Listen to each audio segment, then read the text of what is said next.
তো হ্যালো বন্ধুরা, তোমাদের যাদের প্রোফাইল হ্যাজ সাম ইস্যু এই প্রবলেমটা হচ্ছে, তো তোমরা দেখে নাও কিভাবে প্রোফাইল হ্যাজ সাম ইস্যুটা রিমুভ করবে।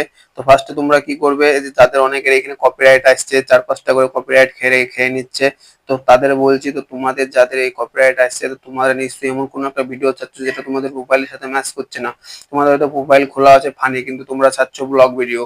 তাহলে কিন্তু তোমাদের মানে যে অফিসিয়াল ফেসবুক কোম্পানি তোমাদেরকে কিন্তু রিপোর্ট দেবে, এবং তোমাদেরকেও এরকম মানে এই যে প্রোফাইল সাম ইস্যু দেবে। তো তোমাদেরকে এগুলো ঠিক করতে হবে কি করে। আর তোমাদের যাদের রেকমেন্ডেশন অ্যাক্টিভ আছে এবং মনিটাইজেশন অ্যাক্টিভ আছে, তাদেরকে বলছি, তো তোমাদের কিন্তু আর্নিং হতে থাকবে, এবং তোমাদের যে কমেন্ট যে ভিডিওগুলো ছাড়বে সেগুলো তোমাদের ফলোয়ার্স এবং নন ফলোয়ার্স এর কাছে পৌঁছে যাবে।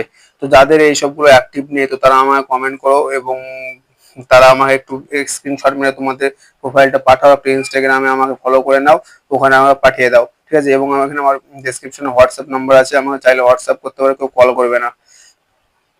তো যাদের এগুলো হচ্ছে তাদের জন্য একটা নেক্সট ভিডিও বানানো আছে আমার, তোমরা সবাই ভিডিওটা দেখে নিও।